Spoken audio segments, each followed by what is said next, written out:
We provide you the platform to turn your dreams into reality. Give wings to your aspirations with KR Mangalam University.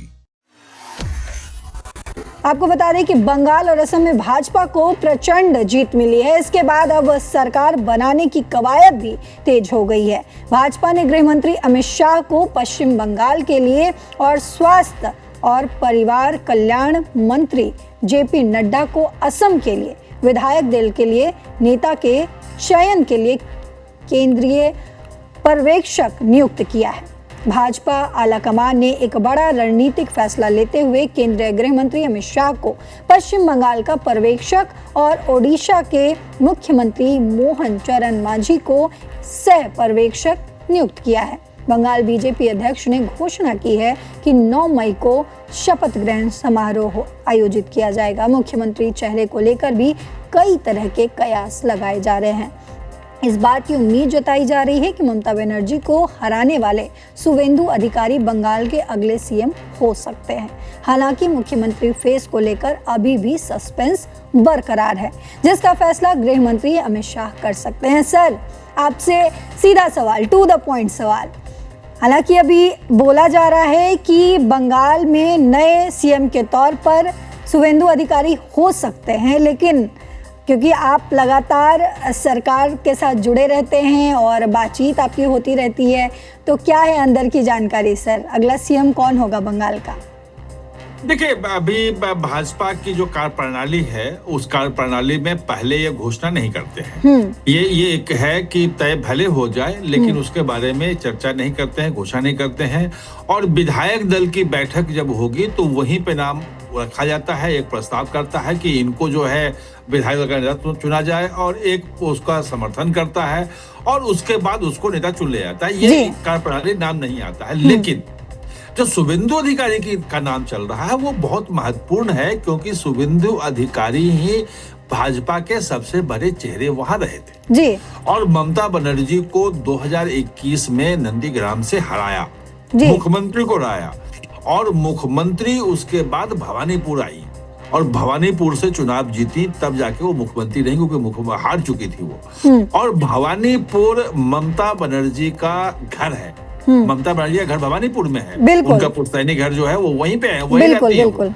और भवानीपुर जो constituency है वो 2009 में बना नया, ऐसे साउथ कलकत्ता से ही पहले भी लड़ती रही थी वो।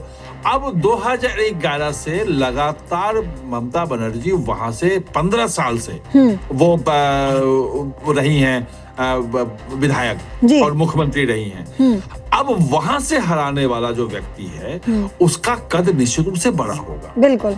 और जिस ढंग से पूरे कैंपेन को अमित शाह के साथ मिलकर के और उसको शुवेंदु अधिकारी को आगे करके अमित शाह ने चलाया, तो ये स्वाभाविक रूप में माना जा रहा है कि शुवेंदु अधिकारी ही मुख्यमंत्री होंगे। हाँ, एक बार दर्शकों को बता दूं कि 1 या 2 चांसेस हैं, 2 उप मुख्यमंत्री भी वहां हो सकते हैं जी। अब पश्चिम बंगाल देखने में लगता है लेकिन बहुत फैला हुआ है। उत्तरी बंगाल आप देख लें, दक्षिण में पुरुलिया जो है वो देख लें, चिकन नेक भी वहां पे है, वहां पे कलकत्ता प्रेसिडेंसी, ग्रेटर कलकत्ता ये इलाका भी है, बीरभूम और बाकी आसनसोल और ये सब इलाका भी है। तो ये सब लोगों को प्रतिनिधित्व हो, सब लोगों को लगे कि हाँ हम हमारी सरकार है, इसके लिए वहां दे सकते। दूसरी बात कि महिला जो है, चूंकि मुख्यमंत्री महिला रही हैं साल से, और महिला वोटर बहुत महत्वपूर्ण रहा है इस बार चुनाव में भी। मोदी के नाम पे महिलाओं ने भी बढ़ चढ़ के परिवर्तन के लिए वहां पे वोट दिया। सर तो बिल्कुल, लेकिन एक टू द पॉइंट आपसे अगर सवाल लूं तो अगर हम याद करें दिल्ली के चुनाव को, तो वहां भी जब रिजल्ट आया और उससे पहले भी जब चुनाव हो ही रहा था, उस वक्त भी एक परवेश वर्मा का नाम जो है लगातार लोगों के दिमाग में, जहन में, और लगातार उनके नाम को लेकर जो है लगातार चर्चा भी होती रही कि परवेश वर्मा जो है वो दिल्ली के मुख्यमंत्री हो सकते हैं। हालांकि बीजेपी ने एक अलग ही फैसला लिया और रेखा गुप्ता जो है दिल्ली की सीएम बनी। तो क्या इस तरीके का फैसला जो है वो बंगाल के लिए हो सकता है, क्योंकि शुवेंदु अधिकारी ने ममता बनर्जी को हराया है और ममता बनर्जी को सिर्फ इस बार ही नहीं बल्कि 2021 के भी चुनाव में ममता बनर्जी को उन्होंने हराया था। तो क्या शुवेंदु अधिकारी को ये मौका बीजेपी देगी या फिर कोई नया चेहरा? कोई हमारे लिए सस्पेंस जो है अभी बरकरार है। देखिए, जब तक घोषणा नहीं हो जाए तब तक तो सस्पेंस बरकरार है, क्योंकि भाजपा क्या करेगी, भाजपा का शीर्ष नेतृत्व क्या करेगा वो कोई नहीं जानता है, वो अंतिम नहीं पता चलता है। लेकिन कई बार जो होता है कि जो सामान्य जो चीजें चल रही होती हैं, भाजपा उसमें फैसले लेती है। जैसे रेखा गुप्ता का आपने कहा, तो रेखा गुप्ता के समय में मैं कम से कम मुझे था कि रेखा गुप्ता बनेगी, और इसीलिए कि इतने राज्यों में भाजपा की सरकार है और कोई भी मुख्यमंत्री यहाँ नहीं है, और उसके पहले 15 साल तक शीला दीक्षित यहाँ मुख्यमंत्री रह चुकी हैं। यानी उसके पहले उनके खिलाफ लड़ाने में भी उनके पहले शीला दीक्षित आगे पहले वो सुषमा स्वराज को भाजपा ने अपनाया था, लेकिन बहुत कम समय के लिए। उसके बाद शीला दीक्षित आ गई, तो एक महिला मुख्यमंत्री चाहिए ये लग रहा था। यहाँ भी आप देखें, सम्राट चौधरी का नाम चल रहा था और सम्राट चौधरी बने। जो हेमंत बिस्वा शर्मा का नाम 2021 में भी चल रहा था, जबकि चेहरा उनको नहीं घोषित किया था और सर्बानंद सोनोवाल मुख्यमंत्री थे, लेकिन उनका नाम आया और वो मुख्यमंत्री बने। मुझे जो लग रहा है कि इसमें जो महिला वाला है, अग्निमित्रा पाल हो सकती हैं या कोई और देखेंगे, वो तय करेंगे कि किसके लिए हमारा कौन सा क्षेत्र है और कौन से हमारे लिए उपयुक्त रहेंगी। लोग एक महिला उप मुख्यमंत्री भी आ सकती है अगर दो मुख्यमंत्री उप मुख्यमंत्री बनाते हैं तो। लेकिन शुवेंदु अधिकारी की जगह पे किसी और को लाना मुझे इस समय में ठीक नहीं लगता है। बाकी भाजपा है, वो कुछ भी कर सकती है, और अमित शाह का खुद जाना वहां वो ये दिखाता है कि वो पूरे भाजपा को वहां एकजुट रखना चाहते हैं कि सरकार जब बने तो कहीं से कोई एक दूसरे के खिलाफ आवाज ना उठे। अब जहां तक मेरे ध्यान है, मैं इतने सालों से बीजेपी कवर कर रहा हूं और कम से कम 10 साल से तो अमित शाह यहाँ सक्रिय है। सर, एक अहम सवाल अपने दर्शकों का लेना चाहूंगी। सवाल ये है सर कि बिहार सीएम सम्राट आरजेडी के थे, शुवेंदु भी जो है वो टीएमसी में थे। एक सवाल सोशल मीडिया पे चल रहा है कि क्या बीजेपी के पास अपने लीडर्स नहीं हो पा रहे हैं। ये सवाल सर हमारे दर्शकों ने पूछा है कि सम्राट चौधरी भी जो है वो बीजेपी से नहीं है, इसके अलावा शुवेंदु अधिकारी भी जो है वो पहले टीएमसी में थे। तो क्या बीजेपी कोई अपना खुद का लीडर नहीं बना पा रही है? ऐसे तो बहुत सारे लोग हैं जी। जब असम में पहली बार सरकार बनाई थी तो सर्बानंद सोनोवाल जो थे वो असम गण परिषद से आजसू के थे मेनली, मतलब वो ऑल असम स्टूडेंट यूनियन जो था और जो पूरी लड़ाई हुई थी उससे वो निकले हुए थे और वो भाजपा में आए थे। जो हेमंत बिस्वा शर्मा जो हैं, जो इतना जो फेमस हो गए हैं मुख्यमंत्री के रूप में, वो कांग्रेस से आए थे। लेकिन 10-15 साल बाद आप देखेंगे तो वो लोग बिल्कुल भाजपा के हो गए हैं।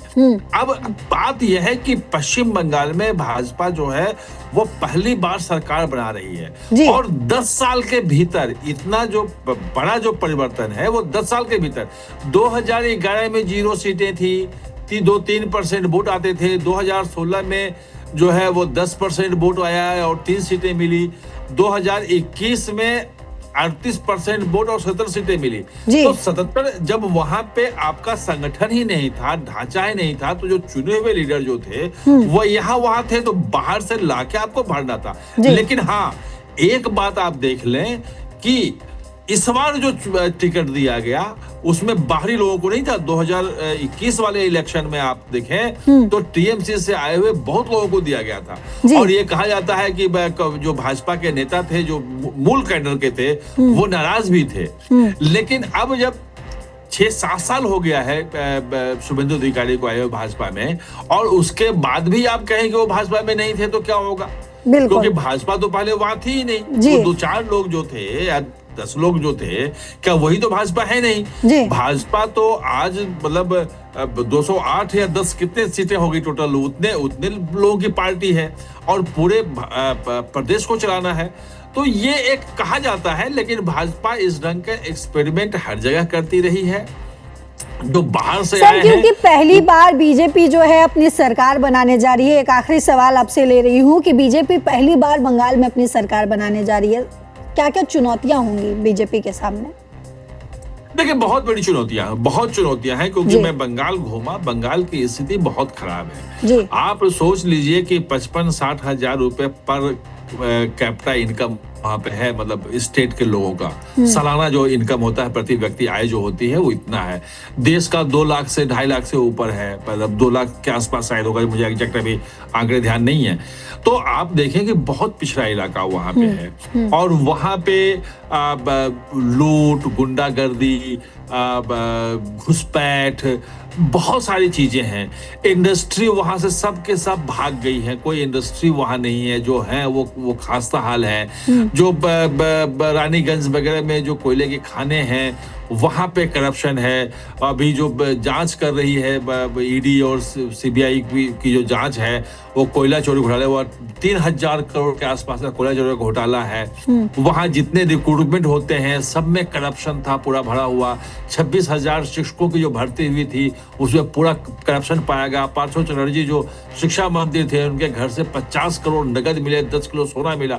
ये तमाम बिल्कुल मिस में है पश्चिम बंगाल अभी। और वहां लॉ एंड ऑर्डर किसी ठीक करना, जो लोग अपने अपने गुंडे जो थे, जो अपने अपने एरिया के कहते थे कि हमारे वैसे पता नहीं हिलेगा, और संदेश खाली में जैसी घटनाएं होती थी कि महिलाओं को कहा जाता था कि भाई रात में आके मीटिंग करो यहाँ पे, और महिलाओं का जो शोषण होता था, वो सारी चीजों को खत्म करके एक पीसफुल वहां पे वातावरण, लॉ एंड ऑर्डर लाना, निवेश के लिए आमंत्रित करना और लोगों को, खासकर महिलाओं को भरोसा देना कि हम आपके साथ हैं, अब आप बंगाल में सुरक्षित हैं। क्योंकि तृणमूल की तरफ से कहा गया था कि 8 बजे के बाद अगर किसी महिला के साथ रेप हुआ तो हुआ कि 8 बजे के बाद घर से क्या करने निकली थी।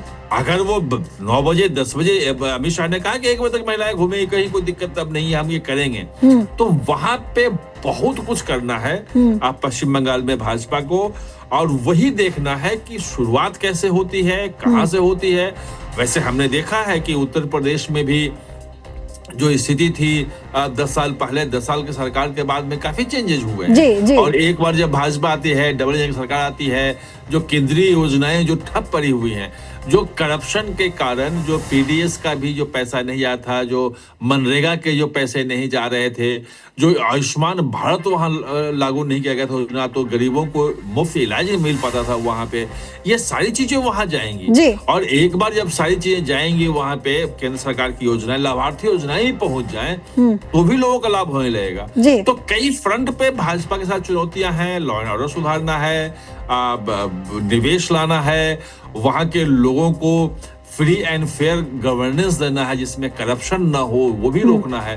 क्योंकि वहां और हिंसा की संस्कृति जो है, परंपरा जो खत्म करना, जो प्रधानमंत्री ने कहा कल अपने भाषण में कि ये हम भले जीते हो लेकिन ये बदला का अब नहीं होगा, बदलाव के लिए। और सबसे अपील की कि आप हिंसा की जो परंपरा है उसको यहाँ खत्म कीजिए और पश्चिम बंगाल के विकास में लगिए। तो ये एजेंडा जो है बड़ा है, चुनौतियां बड़ी हैं। जी, बहुत शुक्रिया सर आपका तमाम जानकारियों के लिए। तो आपने समझा कि इस तरीके से बंगाल चुनाव अभी खत्म हुआ है और इसके बाद अभी जो है सीएम के चेहरे पर लगातार चर्चा हो रही है। खासकर जो है बीजेपी जो है तमाम तैयारियों में लगी हुई है। अब कौन बंगाल का अगला सीएम बनेगा, किसको ये कुर्सी मिलेगी, ये सवाल अभी बना हुआ है।